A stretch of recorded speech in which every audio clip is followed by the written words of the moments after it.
Hello there. I simply couldn't start my hemming tutorial without repeating a little information I share with marching band uniform fitting volunteers every year at Santa Monica High School.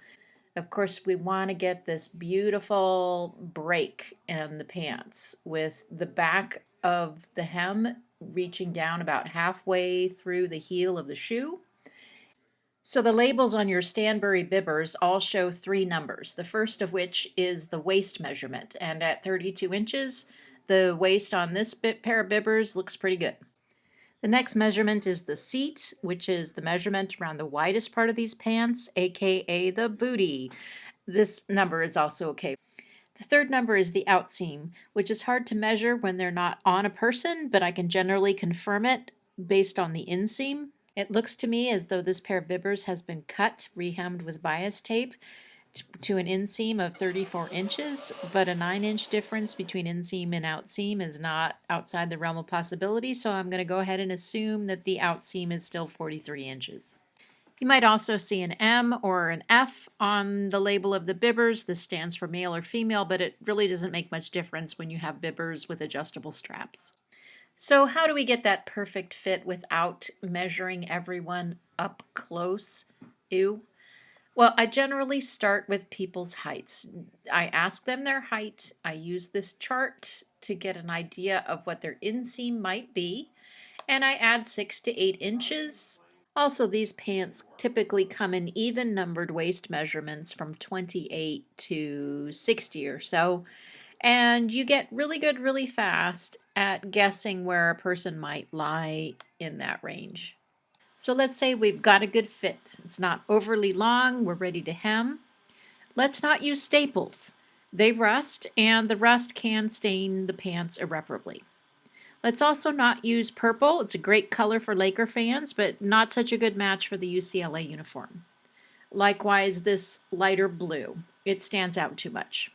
For the UCLA bibbers, I'd stick with black, which you can't even see in this image of the previously hemmed pants. All right, we're starting with this pair of pants, and since you told me you use safety pins to clip where the side stripe is, I've done that on the inside. It's hooked on there, and I understand because this would be really hard to sew through. I did want to point out before I start sewing though that these are pants that have been cut and basted and sewn up again.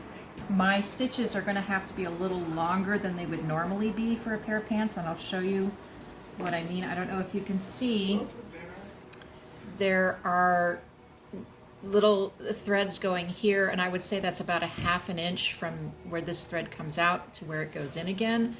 And most of your pants, I assume, will have a bottom hem that looks like this, so it's a little easier to get that short stitching in there. So to hem around the bottom of this, you're going to take black thread, stretch it out to about your arm's length, maybe to the center of your chest. You're going to thread the needle.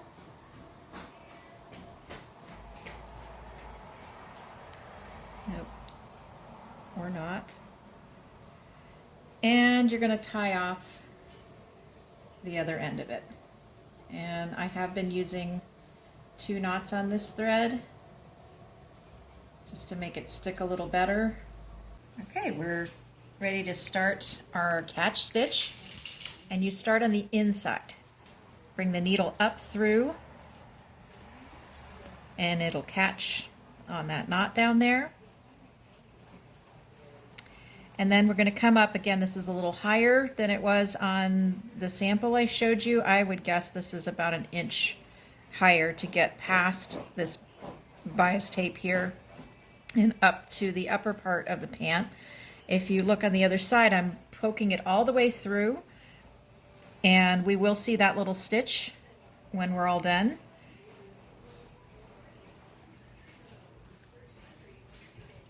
Got that a little knotted. But now we're going to come back to the inside of the hem, and it's going to poke through only the inside here. And since no one will see that part, I can make these stitches a little longer than the ones that show through at the top.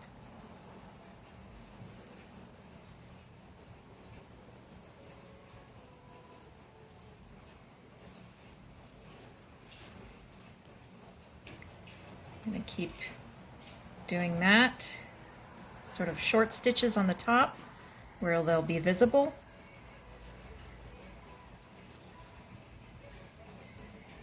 And slightly longer stitches on the bottom,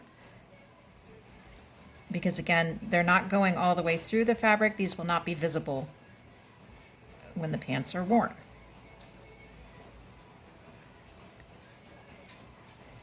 And pretty quickly,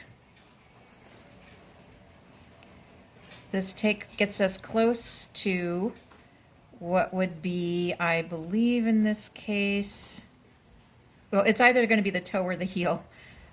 I don't know what leg I'm looking at right now. But once I'm there, I want to put a little bit of extra reinforcement in this part. I'm going to try to bring it as close as possible to the top, but again, I don't want to just run it through this tape here. I'm going to put it about here. I can feel that there is fabric inside here from the original pant. So I'm going to poke through, and I'm going to make a little X, which will make it harder to kick out this hem with your heel or your toe. So here's the bottom of my X.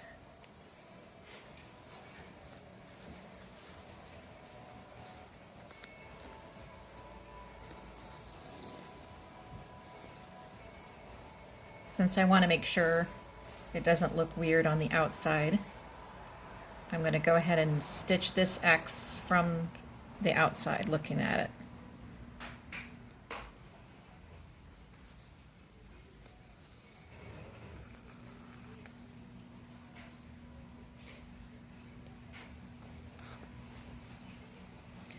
Once that X is done, I'm going to continue with the catch stitch pattern.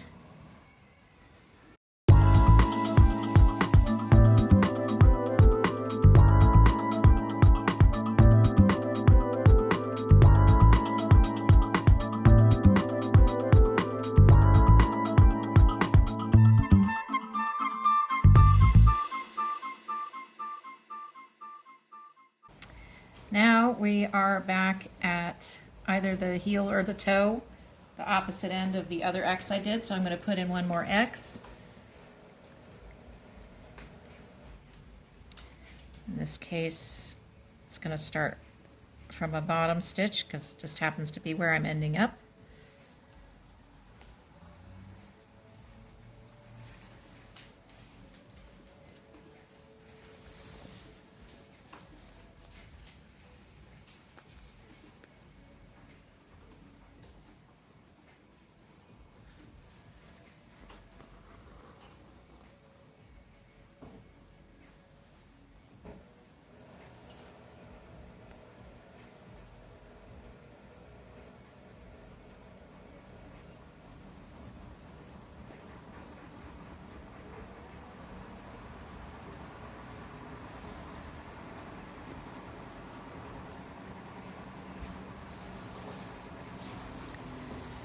And as you can see, we are almost back where we started.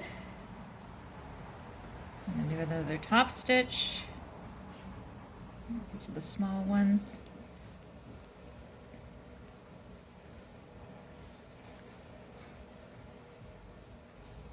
Another bottom stitch.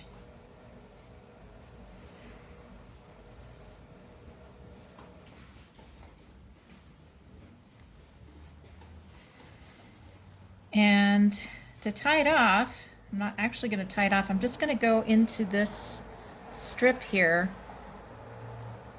and poke it through a couple of times. It sort of knots it just enough, and you'll feel it. It's tougher in this fabric, so I just put it through there a couple of times and pull my needle away.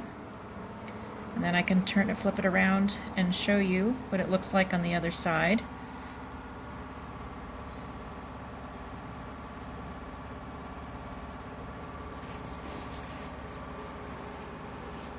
But here's your hem. You can barely see it, but it does go all the way around. I hope this was a tiny bit helpful. Go Bruins!